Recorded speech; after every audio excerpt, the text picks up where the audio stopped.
صلی اللہ علیہ یا رسول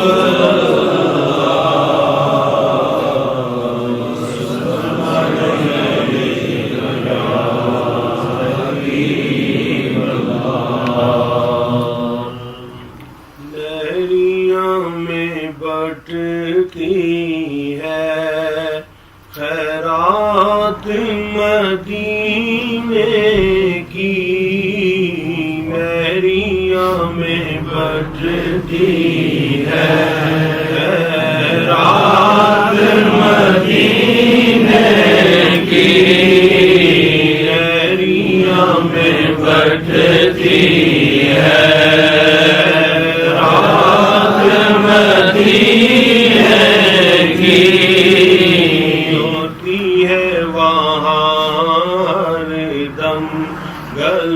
بات مدینے کی، لہریاں میں بٹتی ہے رات مدینے کی، عالم کا شہزادہ ہے ساقی میں خانہ، قبلہ عالم کا شہزادہ اے ساقی میں خانہ، ہوتی ہے صدا ان پہ عنایات مدینے کی، لہریاں میں بٹتی ہے مدینے کی، تہی دامن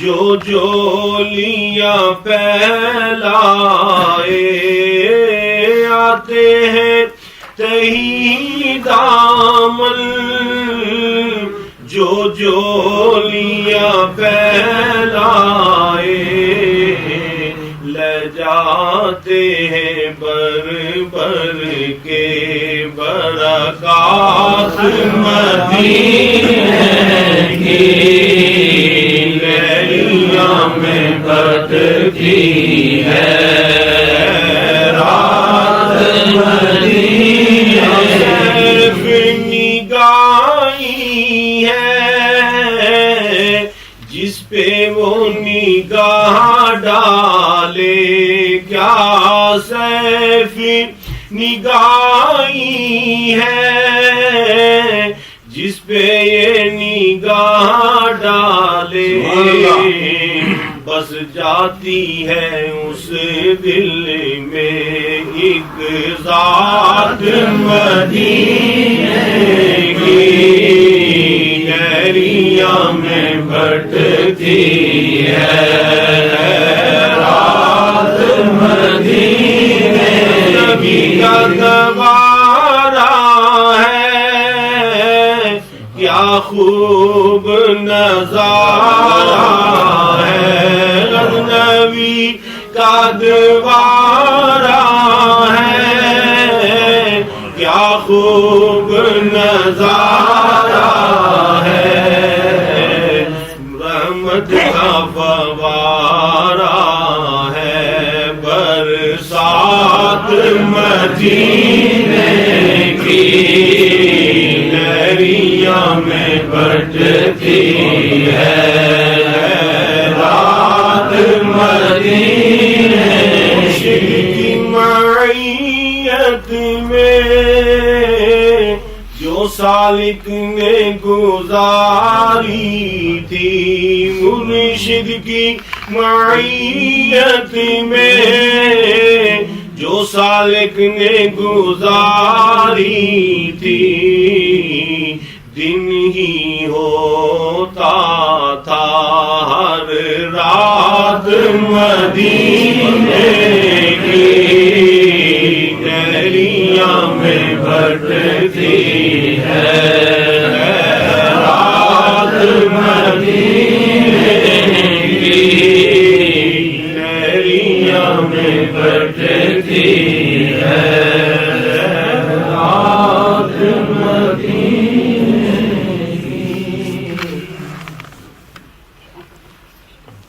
اللہ وملائکتہ یصلون علی النبی یا ایھا الذین آمنوا صلوا علیہ وسلموا تسلیما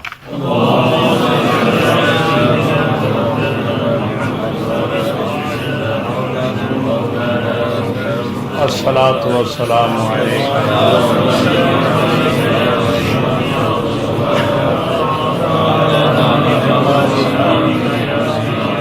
الصلاۃ والسلام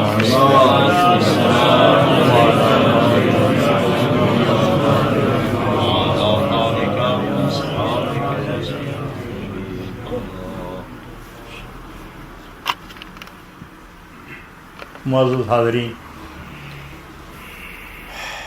صاحب صدق و اخلاص دوستو،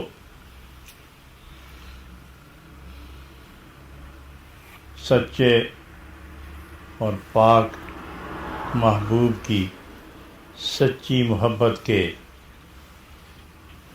رشتے کے اندر منسلک دوستو، یہ کلام عشق و محبت کا کلام ہے، سرور اور ذوق کا کلام ہے، راز اور نیاز کا کلام ہے۔ یہ محبت کے خفیہ بھید ظاہر کرنے والا، طالبین کی تشنگی بجھانے والا کلام ہے۔ یوں سمجھو کہ دشت ہجر میں وصال کی رہنمائی کرنے والا کلام ہے۔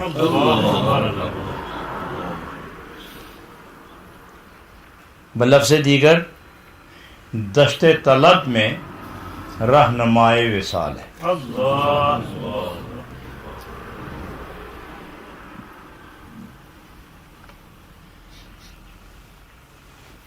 جس نے یہ کلام سپرد قلم کیا ہے اور قلم نے کرتاس کو زینت بخشی ہے، انہوں نے کسی قیافے، گمان، ظن خیر اور خواب و خیال کے تحت یہ جملے مرتب نہیں فرمائے کہ ایسا ہو سکتا ہے، ایسے بھی ہو سکتا ہے، اگر ایسے ہو جائے تو ممکن ہے۔ ایسا نہیں ہے، جو کچھ لکھا انہوں نے یہ ثابت کیا کہ ایسا ہے، اور یہ وہی لکھ سکتا ہے، وہی کہہ سکتا ہے جو آشنائے رمز محبوبیت ہو، جو محبوبیت کے رخ زیبا کو جس نے بے نقاب با جمال با کمال بار بار دیکھا ہو، اور جب قلم اٹھے تو نظر محبوب کے چہرے پر ہو، تو چہرہ محبوب کو دیکھ کر کچھ لکھنا کسی کو تو شک ہو سکتا ہے، لیکن جو چہرہ محبوب دیکھ کر اس کا مطالعہ کر کے، چہرہ محبوب کی تلاوت کر کے جو آدمی کچھ لکھتا ہے اس میں شک نہیں ہوتا۔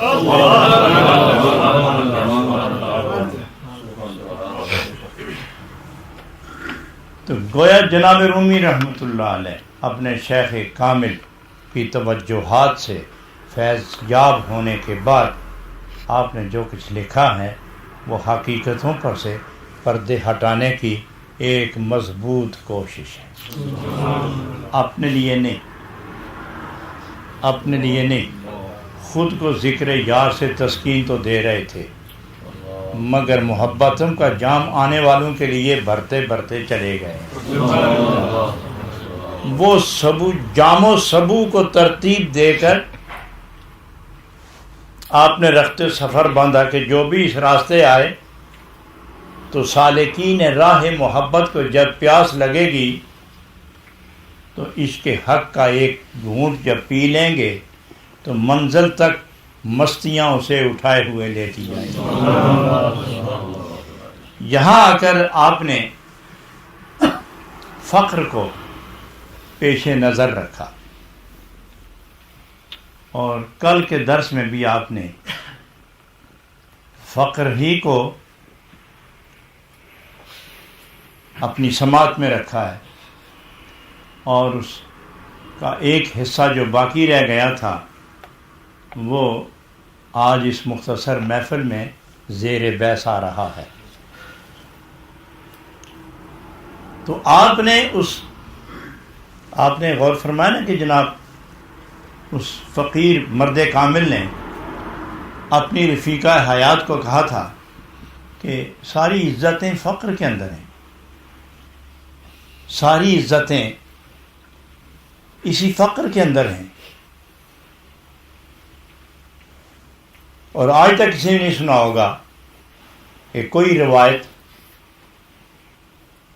کوئی انتخاب، کوئی اقتباس، کوئی دلیل، کوئی ترشح، کوئی اشارہ، کوئی نقطہ ایسا واضح ہوا ہو کہ جہاں یہ لکھا ہو، یہ کسی نے کہا ہو کہ امراء کی وجہ سے بارشوں کا نزول ہوتا ہے، دریاؤں میں رہنے والی مچھلیوں کو غذائیں ملتی ہیں، لوگوں پر رحمتوں کا نزول ہوتا ہے۔ جب بھی پڑھو گے تو یہی نظر آئے گا کہ فقیروں کی وجہ سے بارشیں نازل ہوتی ہیں، جو کائنات پر بارشیں برستی ہیں یہ فقراء کی وجہ سے۔ اور حکم وَبِهِمْ يُرْزَقُونَ، جتنے بھی تم اس کائنات میں رزق کھانے والے ہو انہی کے سبب۔ تم ان کے پھٹے کپڑے دیکھ کر تم ان پر نظر نہیں رکھتے، تمہیں یہ تیری جو شان و شوکت ہے جانتے نہیں ہو کہ اس کی بنیاد میں انہی کا فقر کام کر رہا ہے۔ مزے تم اڑا رہے ہو، سجدے یہ کر رہے ہیں، 10 قسم کے کھانے تم کھا رہے ہو، پیٹ خالی یہ، رکوع و سجود میں وَيَبِيتُونَ لِرَبِّهِمْ سُجَّدًا وَقِيَامًا۔ ان کو دیکھ کر اللہ تعالیٰ رحمتیں نازل فرماتا ہے، اسلام کو غلبہ دے رہا ہے، بارشوں کا نزول فرما رہا ہے۔ اتنے بڑے وقار کے مالک اور اتنے قرب و حضور کے مالک، اتنی عظمتوں بھرا تاج ان کے سر پہ رکھا گیا ہے، کس بنا پر کہ دنیا کی ساری لذتیں چھوڑ کر ایک خدا کے لیے 2 جہان سے بے نیاز ہو گئے۔ میں اس عنوان پر حضرت رومی قدس سرہ السامی کا قول پیش کرنے سے پہلے ایک لذیذ نقطہ واقعہ آپ کے سامنے رکھتا ہوں کہ حضرت امام احمد بن حنبل رضی اللہ عنہ کے حضور اس وقت کے علماء، طلباء اور دانشمندان علم، واقفین علم اور دانشمندان عصر حاضر پہنچے تو کہا کہ یہاں چند صوفی ہیں، بالا خانے میں بیٹھے ہوتے ہیں، بیکار نکمے لوگ، اور جو بھی ان کے پاس جائے ان کو بھی نکمہ کر دیتے ہیں، اور ان کو جب تک شہر سے نکالا نہ جائے تو پھر ہمیں دکھ ہوگا کہ آپ جیسا رازدار دین یہاں موجود ہو اور حامل رمز قرآن یہاں بیٹھا ہوا ہو اور آشنائے قول رسول یہاں بیٹھا ہوا ہو، اور یہ پاگل لوگ، یہ صوفی، یہ فقیر، یہ درویش ساری رات بیٹھے رہتے ہیں، اور جو ان کو دیکھتا ہے اور اس کو قریب بلاتے ہیں پھر اس کو کسی جہاں کا چھوڑتے ہی نہیں۔ تو آپ ان کو نکالتے کیوں نہیں؟ تو حضرت جناب امام احمد بن حنبل رضی اللہ عنہ نے فرمایا کہ میں انہیں دیکھ لوں، دیکھنے کے بعد فتویٰ دوں گا، پہلے فتویٰ اچھا نہیں ہے۔ تو وہ بیٹھتے کہاں ہیں؟ فلاں بالا خانے میں بیٹھتے ہیں۔ تو آپ ان سے بہت پہلے وہاں جا کر گوشہ گیر ہو گئے، بالکل علیحدہ ایک ایسی جگہ بیٹھے جہاں کسی کی نظر ان پہ نہ پڑے۔ تو یہ آہستہ آہستہ یہ دنیا بیزار لوگ، یہ پارا گندہ ظاہر اور مطمئن بخاطر، یہ آہستہ آہستہ جمع ہونا شروع ہو گئے۔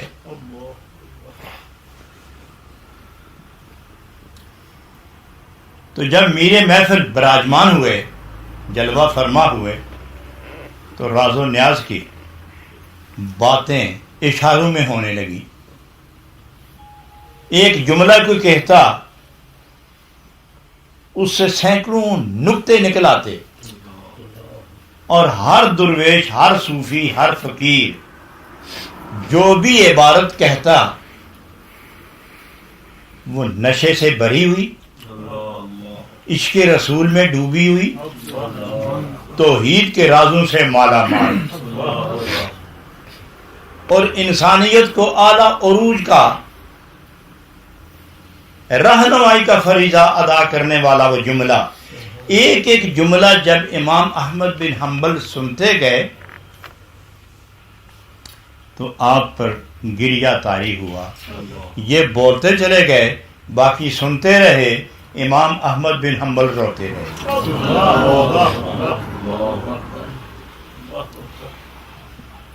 سحری کا وقت ہوا تو یہ لوگ اٹھے، صفیں بندی، تہجد شروع کیے۔ ہر ایک کی آنکھوں سے آنسوؤں کی جب برسات چلی تو امام احمد بن حنبل فرماتے ہیں کہ میں نہیں سمجھ سکا تھا کہ یہ پہلے وضو کر کے آئے تھے یا کھڑے ہوتے وقت انہوں نے آنسوؤں سے وضو کیا ہے۔ وہ جب سجدے میں گئے تو امام احمد بن حنبل چپکے سے نکل گئے۔ صبح ہوئی، وہ لوگ دوڑتے ہوئے گئے، ہمارا کام بن گیا، آپ ان کو نکالیں گے، دیکھتے ہیں وہ جو شکایتیں کرنے والے تھے وہاں پہنچ گئے۔ تو آپ نے ایک جملہ فرمایا، ظالموں، ان کو دیکھے بغیر تم نے جو شکایات کی ہیں، میں اس کا ایک ہی جواب دیتا ہوں کہ جو دو جہان کی نعمتوں کا ایک ملک بھرا پڑا ہے، اور اس میں سے وہ 24 گھنٹے میں صرف ایک روٹی کا چوتھا حصہ لے کر اس پر قناعت کر کے اپنے مالک کے ذکر کے نشے میں ڈوب جاتے ہیں، جو دو جہان کو ذکر محبوب پر قربان کر کے، جو دو جہان کی لذتوں کو جلوائے دیدار رسول پر قربان کر کے اس مستی میں ڈوب گئے۔ ہے کوئی ایسا جو ان کی مثل ہو؟ مجھے تو آج رات سحری وقت نبی اکرم صلی اللہ علیہ وسلم کے اس پاک فرمان کی آج تصدیق ہوئی ہے کہ یہی وہ لوگ ہیں جن کے ذریعے بارشیں برستی ہیں اور رزق تقسیم ہوتے ہیں، اور ہم جو جیتے پھرتے ہیں اور ہماری آبرو ہے، یہ سجدے وہ کرتے ہیں، نشے ہم اڑاتے ہیں۔ یہ ہیں وہ باکمال لوگ۔ جب ان کی یہ کیفیت بیان کی اس مرد نے اپنی زوجائے محترمہ کے سامنے، تو آپ نے اس کے کوئی دو چار جملے سننے کے بعد آپ نے ارشاد فرمایا، اس خامند نے، اس شوہر نے، اس مرد فقیر نے، صبر کن با فقر و بگزار ای ملال،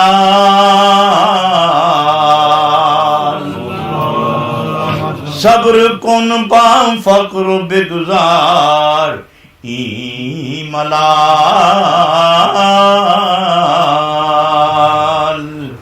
زاں کے در فقر است و عز ذوالجلال، زاں کے در فقر است و عز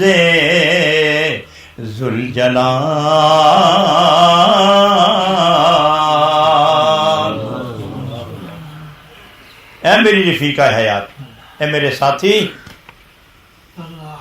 فقیروں کو اپنے حال پر رہنے دے اور تم صبر کرو، تم صبر کرو اور فقیروں کو اپنے حال پہ رہنے دے۔ زاں کے در فقر است عز ذوالجلال، کیونکہ اپنے رب نے نہیں فرمایا تھا ان العزت للہ ولرسولہ وللمؤمنین ولکن المنافقین لا یعلمون. عزت تو اللہ کی ہے، پھر اللہ کے محبوب کی ہے، پھر اللہ کے محبوب کے غلاموں کی ہے. تو یہی وہ فقر والے ہیں جن کو نبی پاک کے وسیلے سے صاحب عزت سمجھا گیا ہے.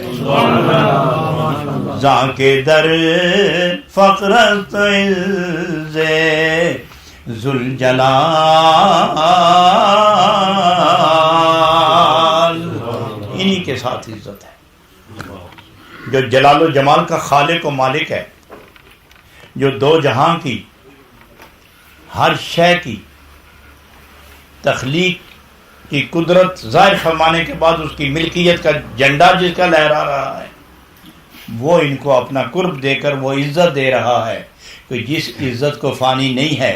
تم جس عزت کے لیے سوچتی ہو، یہ تاج و تخت، یہ راج و بخت، یہ دولت، امارت، یہ ثروت، یہ جتنا کچھ ہے، یہ مرنے کے بعد سب ختم ہوتا ہے. اور فقیر جب دنیا چھوڑتا ہے تو فقیر کا فقر ساتھ جاتا ہے. بادشاہ جب دنیا چھوڑتا ہے تو بادشاہی چھوڑ کے جاتا ہے. امیر جب دنیا چھوڑتا ہے تو امیری چھوڑ کے جاتا ہے. اور جب دولت مند دنیا چھوڑتا ہے تو دولت چھوڑ کے جاتا ہے. اور جب تاجور دنیا چھوڑتے ہیں تو تاج و تخت چھوڑ کے جاتے ہیں. اور فقیر جب دنیا چھوڑتا ہے تو یہ اس کی پونجی ہے ہی فقر ہے، یہ فقر ساتھ لے کے جاتا ہے. یہ فقر ساتھ لے کے جاتا ہے. اور دیکھتی نہیں تم کہ یہ جو بڑے بڑے بادشاہ گزرے ان کی قبروں پر کچھ جاتا دیکھا تم نے؟ لیکن یہ جو فقر لے کر جنگلوں میں قبروں میں جا کر لیٹ گئے، وہاں بھی میلے لگے ہوئے ہیں، وہاں بھی رونقوں نے ڈیرے ڈالے ہوئے ہیں. آگے جا کے وہ بیان فرماتے ہیں، سرکم فروشوں ہزاراں جاں ببی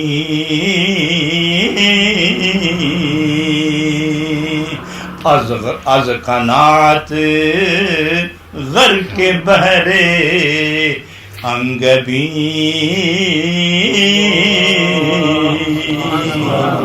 از قناعت غرق بحرے انگبی.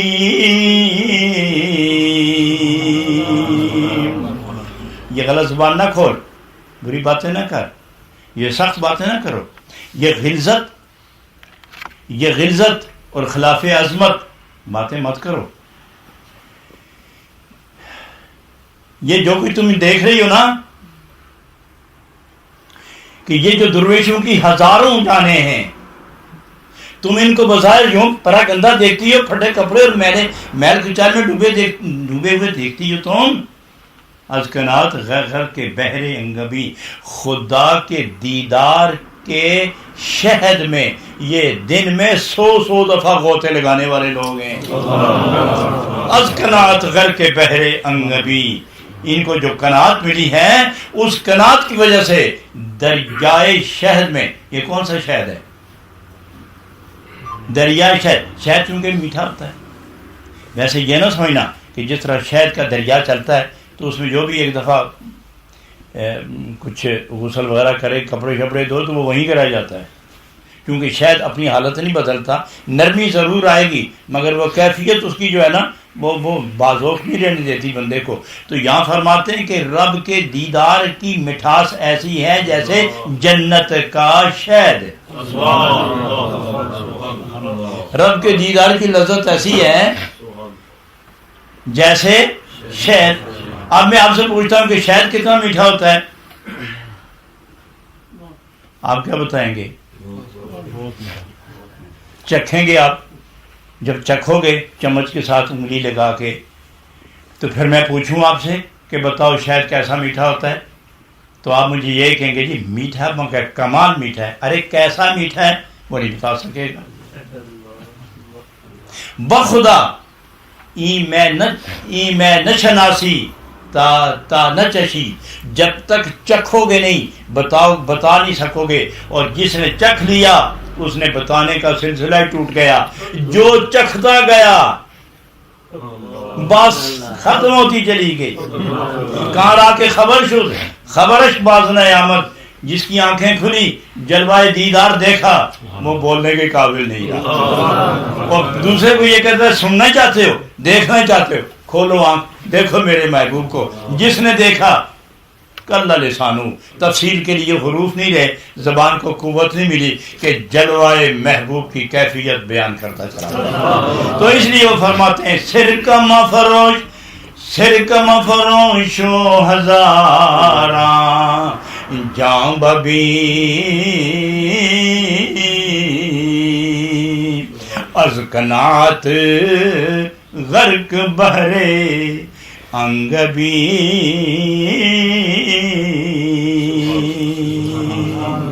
سرکہ مفروش, بری باتیں چھوڑو, ان کی غیبت چھوڑو, ان کی اہانت چھوڑو, ان کی تہجین چھوڑو, ان کی تذلیل چھوڑو, ان کو برا کہنا چھوڑو. ارے برا کہنا تو بہت دور کی بات ہے, ان کو برا سوچنا بھی چھوڑ دو, برا سوچنا بھی چھوڑو. اور ہزاراں جانبہ بھی ان کی ہزار روئیں دیکھو از قناعت غر کے بہرے انگبی. یہ کس طرح قناعت کی منزل پر بیٹھے ہیں حضرات. قناعت کی منزل کچھ نہ ملے اور ذکر کا غلبہ اتنا ہو اور وہ اتنا قانع ہو جائے کہ کچھ پاس ہو یا نہ ہو, لیکن وہ صبر و قناعت کی وجہ سے اس طرح متوجہ نہیں ہوتا. لیکن فقیر خاموش, فقیر خالی رہ کر قناعت نہیں کرتا. فقیر کو جو 2-4 گھونٹ ملتے ہیں اسی پر قناعت کر جاتا ہے. اور پھر تھوڑی سی نعمت مل جائے اس پر صبر کرنا اس کو قناعت کہتے ہیں. تھوڑی سی شے مل جائے اس پر صبر کرنا اس کو قناعت کہتے ہیں. تو فقیر جب جلوہ محبوب کی نورانی لہروں میں جب غوطے لگاتا ہے تو نہ جانے کتنا کچھ ملا ہوگا. سب کچھ لے کے بھی کہتا ہے بہت تھوڑا ہے, سب کچھ لے کے بھی کہتا ہے بہت تھوڑا ہے. کون ہے عاشق جو معشوق کو دیکھ کر کبھی اس نے کہا ہو کہ بس مطمئن ہو گیا ہوں, اب 1 سال مجھے دیدار کی ضرورت نہیں. کون ہے ایسا عاشق؟ اور میں نے کتنی دفعہ بیان کیا, آپ کو اچھی طرح یاد ہوگا کہ حضرت کیونکہ مناسبت آئی ہے اور بار بار کہیں آپ یہ نہ سمجھیں کہ کئی مرتبہ بیان کر گیا ہے اور کوئی واقعہ اس کے پاس ہے نہیں, اسی ایک واقعہ کو چھیڑ دیتا ہے. فَبِأَيِّ آلَاءِ رَبِّكُمَا تُكَذِّبَانِ کتنی بار آیا ہے قرآن میں, اور وہ بھی ایک ہی صورت میں ہر حرف کے بعد فَبِأَيِّ آلَاءِ رَبِّكُمَا تُكَذِّبَانِ. جناب نبی اکرم صلی اللہ علیہ وسلم نے فرمایا ابو ہریرہ یہیں بیٹھے رہتے ہو, کہیں گھر کی خبر پہ لو نا, جاؤ پھر آنا, جاؤ. وہ گئے اور آ گئے, بات لمبی ہے لیکن مختصر کر رہا ہوں. وہ گئے اور آ گئے تو نبی کریم علیہ الصلوۃ والسلام کا روح اندر سے اس طرف ہوا تو فرمایا ابو ہریرہ گئے نہیں تم؟ میں نے کہا تھا نا جا گھر. رسول اللہ میں گیا تو تھا. تو پھر کب آئے؟ ایک زمانے کے بعد آئے. گیا تو تھا, ایک زمانہ گزر گیا, اس کے بعد واپس آیا ہوں. تو جامی رضی اللہ عنہ رحمۃ اللہ علیہ اس منظر اس کیفیت کی منظر کشی کرتے ہیں. وہ فرماتے ہیں کہ حسنت آن کے در یک دم رخت را صد نظر بینم, کہ حسنت آن کے در یک دم رخت را صد نظر بینم, ہنوزم آرزو باشد کہ یک بار دیگر بینم, ہنوزم آرزو باشد کہ یک بار دیگر بینم. یا رسول اللہ صدقے جاؤں, قربان جاؤں, میرا کائنات قربان چلی جائے آپ کے نشان قدم پر. آپ نے فرمایا جب میں گیا تھا واپس آیا ہوں, لیکن چہ حسن تھا کہ در یکدم رخت را صد نظر بینم, خدا نے وہ حسن ازلی کا وہ نور آپ کو عطا فرمایا کہ 1,00,000 مرتبہ دیکھنے کے بعد بھی دل میں آرزو پیدا ہوتی ہے کہ ایک دفعہ اور دیکھ لے, ایک دفعہ اور دیکھ لے, ایک دفعہ اور دیکھ لے. تو یہاں آ کے اس لیے فرماتے ہیں کہ سرکہ مفروش سرکہ مفروشوں ہزاراں جاں ببی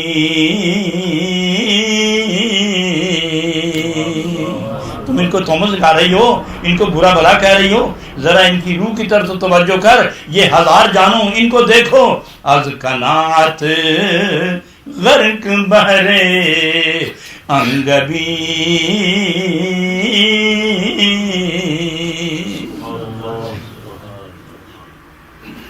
جو شراب وصل ملی ہے، جو شربت وصل ملا ہے، اس وصل میں جو ان کو نشہ ملا ہے، اس نشے پر قناعت کر کے دو عالم سے منہ موڑ گئے ہیں۔ یہ نہیں کہ صبر آ گیا، بلکہ جو نشہ ملا ہے اس نشے میں ڈوب کر دو عالم سے منہ موڑ گئے، اور ایسا منہ پھیرا کہ ایسے کانے ہو گئے، ایسی قناعت مل گئی کہ کوئی دنیا کی بات کرے تو جیسے بات ہوئی نہیں، اور ان کے محبوب کی بات کرے تو جیسے ماہی بے آب تڑپتی ہے اس طرح تڑپنا شروع ہو جاتے ہیں۔ حضرات گرامی، بہت خوبصورت بات جناب رومی رحمۃ اللہ علیہ آنے والی اس کائنات کو اپنے محبوب کے دروازے تک پہنچنے کے لیے ایک پیغام اور صادر فرماتے ہیں۔ صد ہزاراں جان تلخی کش نگر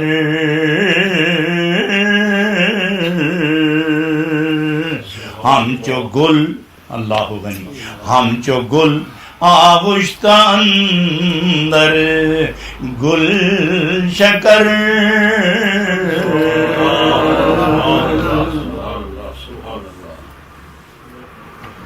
کیا خوب ارشاد ہونا، صد ہزاراں جان تلخی کش نگر، ان روحوں کو دیکھو، ان روحوں کو دیکھو جو نفس کشی، ریاضت، محبت، اطاعت، سجدوں کی لذت اور ذکر محبوب کی کیفیت میں ڈوب ڈوب کر وقت گزارتے ہیں، اور ذکر کے اندر اس طرح گم ہو گئے اور ذکر کو اپنے اندر اس طرح ضم کر دیا، خود ذکر کے اندر اتنا گم ہو گئے اور ذکر کو اپنے اندر اس قدر ضم کر دیا، ہم جو گل آغشتہ اندر گل شکر، جس طرح شکر اور پھول کی پتیاں ان دونوں کو ملا کے گلقند بناتے ہیں، شکر، گلاب کے پھول کی پتیاں ان دونوں کو ملا کے ہاتھ سے ملتے ہیں۔ آپ نے میرا خیال ہے کہ گلقند بنتے نہیں دیکھی اور اللہ کے فضل سے کھائی بھی نہیں ہوگی۔ گل شکر، اللہ غنی، گل شکر، گلقند، گلاب، خوبصورت گلاب، صحرائی گلاب، ایک ہوتا ہے خود کاشتہ گلاب جو خود لوگ کاشت کرتے ہیں، اور ایک خود رو گلاب ہوتا ہے۔ خود رو گلاب کی جو خوشبو ہے وہ عجیب ہوتی ہے، جو ہم گلاب اگاتے ہیں اس کی خوشبو اور ہے، اور جس کو مالک الملک اٹھائے ہو اس کی خوشبو، جس کو ہم صوفی سمجھیں یہ اور ہے، جس کو مالک صوفی بنا کے بھیجے وہ اور ہے۔ اس لیے فرمایا صد ہزاراں جان تلخی کش نگر ہم چو گل آغشتہ اندر گل شکر، ریاضت، محبت، اطاعت، سجدہ ریزی اور آہ نیم شبی، آہ نیم شبی، لمبے لمبے سجدے، اس میں ہچکیاں لے لے کے رونا، آنسو بہانا، اور یاد محبوب میں گم ہو جانا، یادوں میں گم ہونا اور یادوں کو اپنے اندر ضم کر لینا۔ ان تلخیوں سے جب گزرتے ہیں تو پھر خدا ان کو پکڑ کے جس طرح حکیم شکر اور پھول کی پتیوں کو ہاتھ سے مل کے مسل کے یک جان کر کے دونوں کا نام گم کر کے تیسرا نام آتا ہے شکر، اور پھول کی پتی، یہ دو علیحدہ نام ہیں. جب وہ ملتا ہے، مسلتا ہے، رگڑتا ہے، پکڑتا ہے، ملاتا ہے اور حالت بدلتی ہے، رنگ بدلتا ہے، شکل بدلتی ہے، دونوں ایک ہوتے ہیں، نام بھی تبدیل ہو جاتا ہے. نام تبدیل ہوتا ہو. جب تک وہ مطمئن نہیں ہوتا ملتا رہتا ہے. جب تک وہ مطمئن نہیں ہوتا ملتا رہتا ہے، پھر مرتبان میں ڈال کے بند کر دیتا ہے. جب تک اس کی مدت پوری نہ ہو، اسے کوئی دیکھے نہ، وہ بند رکھتا ہے اور تھوڑی تھوڑی دیر کے بعد، تھوڑے تھوڑے وقفے کے بعد دیکھتا جاتا ہے گل شکر گل قند مکمل ہوا کہ نہیں. تو خداوند تعالیٰ اپنے عابد بندے کو اپنے عشق کے ساتھ ملا کے ملتا ہے، ملتا جاتا ہے، ملتا جاتا ہے، ملتا جاتا ہے، پھر اپنے قرب کے مرتبان میں ڈال دیتا ہے، پھر اپنے قرب کے مرتبان میں ڈال دیتا ہے، پھر کملی والے کی اداؤں کا سرپوش اس پہ ڈالتا ہے، پھر تھوڑی تھوڑی دیر کے بعد دیکھتا ہے کہ رنگ آیا کہ نہیں آیا. صبغۃ اللہ و من احسن من اللہ.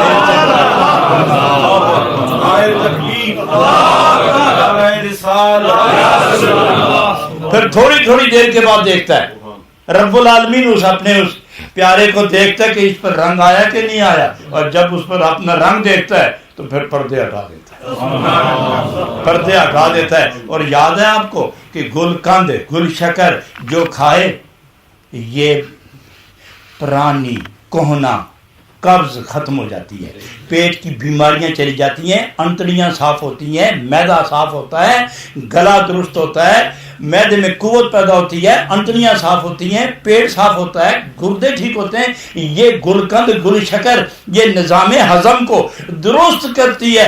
گویا زندگی کو جوبن اور نظارہ بہار اور کیفیت کے اندر امتیاز دینے کے لیے یہ گل قند استعمال کرائی جاتی ہے. تو خدا اپنے بندے کو جب عشق اندر باہر، باہر نبی کی ادا، اندر اپنا عشق دے کر جب ملتا ہے اور اس کو جب گل شکر بنتی ہے تو اس کا نام گل شکر نہیں ہوتا، گل قند نہیں ہوتا، اس کا نام ولی اللہ ہوتا ہے، اس کا نام ولی اللہ ہوتا ہے. اور جب وہ ولی اللہ مکمل ہو کر قرب کے مرتبان سے جب باہر نکلتا ہے تو وہ بھی پرانی قبض توڑتا ہے، وہ بھی پرانی قبض توڑتا ہے. جو سجدے نہیں کرتے ان کو سجدے کرواتا ہے، جو ذکر نہیں کرتے ان کو ذکر کرواتا ہے.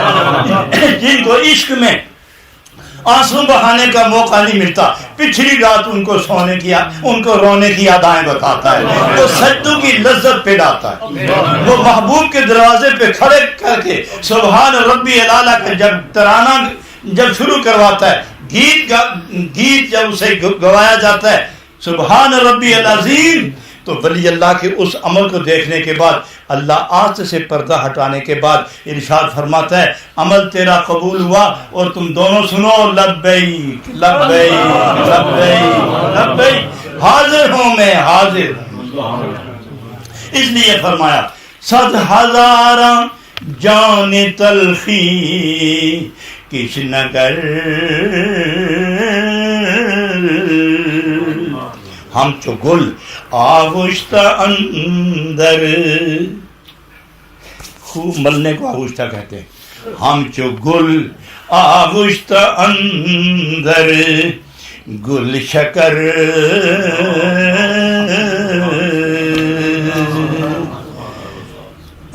نہ ابھی آپ گلقند بنے، نہ گلقند دیکھی، نہ پتے دیکھے، نہ شکر دیکھی، صرف ترجمہ سنا تو آپ کا یہ حال ہے مستی کا. تو جس کو پوری رگڑ دے کے اپنے قرب کے مرتبان میں ڈال کے اپنا رنگ چڑھا کے اٹھایا ہوگا اس کا عالم کیا ہے.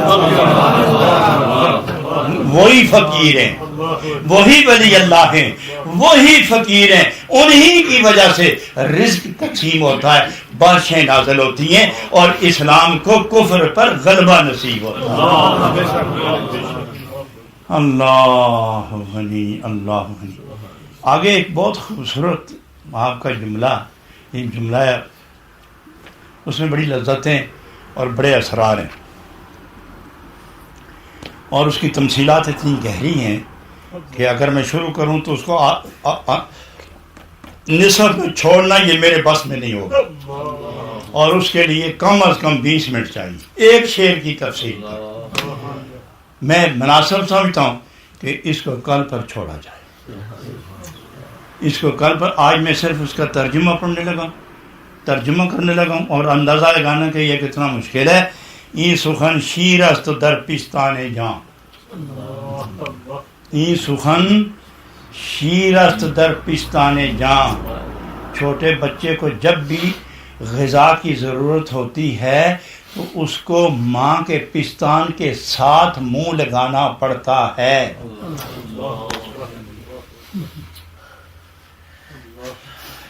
بے کشندہ خوشنمی گردد رواں، اور جب تک ماں شفقت والی ماں، جان و ایمان کی طرح پیار کرنے والی ماں کا پستان لے کر اپنے منہ میں لے کر اس کو چوسے نہیں، دودھ اپنی جگہ سے حرکت نہیں کرتا. مثلا ویسے ہی منہ میں رکھ لے، دودھ حرکت نہیں کرے گا. اور سارا دن اپنا منہ، اپنا چہرہ، اپنے رخسار ماں کے سینے پر رکھ لے، دودھ حرکت نہیں کرے گا. دودھ اس وقت حرکت کرے گا جب لبوں کے اندر دبا کے اسے چوسنا شروع کرے. پھر ماں کی جو شفقت اور ممتا کی جو گرمی ہے وہ دودھ کو ابالتی ہے اندر. دودھ دوڑتا ہوا باہر آتا ہے. یہاں پستان سے کیا مراد ہے؟ یہاں پینے والے کون ہیں اور دودھ کیا ہے؟ یہ کل بیان ہوگا. یہ انہوں نے کیوں ایسا فرمایا یہ کل بیان ہوگا انشاءاللہ. آج ہم صرف ساری گفتگو کا جو حاصل ہے اس کا پھر ہم مل کر دوبارہ اعادہ کرتے ہیں کہ فقیر وہ ہے جس کو اللہ جل جلالہ تمام عبادات اور محبت اور بندگی کے اسرار و رموز و آداب نبی پاک علیہ الصلوۃ والسلام کی اداؤں کے اندر رہ کر اس کو جب مکمل کرتا ہے تو پھر خدا اپنی محبت کے ساتھ اس کے روح، اس کے دماغ، اس کی سوچ، اس کا کلام، اس کی رفتار، اس کی گفتار کو اپنی مرضی کے مطابق بنا کر اس پر نبی پاک کی اداؤں کا پہرا قائم کر دیتا ہے. دیکھو تم چلو گے مرضی میری ہوگی لیکن صورت میرے نبی کے چلنے کی ہوگی. زبان تیری ہوگی، تم بولو گے مگر میری مرضی کے مطابق بولو گے، مگر بولنے کا انداز میرے نبی کا ہوگا. آنکھ تیری ہوگی، بولو گے تم، دیکھو گے تم، مگر دیکھنے کا جو انداز ہے وہ میرے نبی کا ہوگا. اس لیے کہ میرے نبی کی آنکھ میری آنکھ ہے، ان کی زبان میری زبان ہے، ان کا ہاتھ میرا ہاتھ ہے، ان کا بولنا میرا بولنا ہے. جب تم کو میں نے دوستی کے پردے کے اندر رکھا ہے تم بھی وہی ادا لے کے آؤ تاکہ میں تمہارے متعلق بھی کہہ دوں کہ اس کی آنکھ بھی میری آنکھ ہے، اس کی زبان بھی میری زبان ہے. تو یہ سب ادائے رسول اکرم صلی اللہ علیہ وسلم کی محبت میں ڈوب کر. حضرات میں اب اختتامی جملہ عرض کرنے لگا ہوں کہ بایزید بستامی رحمۃ اللہ علیہ جب بالکل قرب کی منزل میں پہنچے، بالکل قرب کی منزل میں اب پردہ اٹھنا ہی باقی تھا لیکن حجاب آ گیا، پردہ نہ اٹھا. جناب رومی عرض کرنے لگے میں یہاں پہنچا ہوں، اس سے آگے میری بساط نہیں، تو کیا پھر بھی تو نہ ملے گا؟ تو رب نے فرمایا کہ اس لیے نہیں ملتا کہ مجھے ابھی تمہاری ضرورت ہے. اللہ کریم جس کی ضرورت ہو اس سے پیار ہوتا ہے، اور جس سے پیار ہو اس سے شفقت ہوتی ہے، اور جس سے شفقت ہو اسے قریب رکھا جاتا ہے. کمال ہے کہ شفقت بھی ہے، پیار بھی ہے، قرب بھی ہے، مگر دیدار نہیں. فرمایا ولی جتنا بھی بڑا ہو نبی کو نہیں پہنچتا. اگر موسیٰ نہیں دیکھ سکے تو تم کون ہو دیکھنے والے؟ تم تو نہیں دیکھ سکو گے تو پھر میں کیا کروں؟ واپس جاؤ، میرے نبی کی جمال کی ڈال لے کے آؤ، میرے نبی کی جمال میں گم ہو کر آؤ تاکہ جب پہلا پرتو آئے نا تو وہ نبی کا جمال برداشت کرے، اور تمہاری قوت کے مطابق میرے نبی کا جمال اور نور نبوت تمہیں اتنا ہی دیدار کروائے جس کے تم اہل ہو. حاصل کلام کیا ہے؟ اے اللہ کے بندو، اے نبی پاک کے خوش نصیب غلاموں، آپ سب کی ابتدا بھی جناب محمد الرسول اللہ ہے اور انتہا بھی جناب محمد الرسول اللہ ہے. وصلی اللہ وسلم علیک یا حبیب اللہ، الصلاۃ والسلام علیک یا رسول اللہ وعلی آلک واصحابک یا شفیع المذنبین. اللہ اللہ اللہ اللہ اللہ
اللہ محمد الرسول اللہ صلی اللہ علیہ وسلم. آمین. اللہ اس ذکر پاک اور اس خوبصورت مجلس میں جو پاکیزہ کلام کسی تیرے پاکیزہ بندے کے حوالے نسبت اور وسیلے سے ہوا ہے، اللہ اس کی پذیرائی کے وسیلے سے ہم سب کی دنیا اور آخرت روشن منور صاف ستھری فرما کر اپنے بندوں کی صف میں ہمیں شامل فرما. سب کے گناہ معاف فرما، سب کو خیر و برکات سے مالا مال فرما. جہاں جہاں تک یہ آواز پہنچ رہی ہے یا نگاہیں دیکھ رہی ہیں اور کان سن رہے ہیں، ان سب کے سینے روشن فرما. ان سب کی ارواح پر اپنے محبوب پاک کی روح کی جلووں کو پہرے دار بنا دے. اللہ سب کے پچھلے اگلے گناہ معاف فرما اور لا اولادوں کو صالح اولاد عطا فرما. بیماروں کو شفا عطا فرما. جو پریشان ہیں، زوال کے اندر گرے ہوئے ہیں، وبال کے اندر پھنسے ہوئے ہیں، مقدمات کے اندر الجھے ہوئے ہیں، طرح طرح کی پریشانیوں میں، اللہ ان سب پر کرم کی بارش فرما. ان سب کو سکھ عزت آرام کا جینا عطا فرما.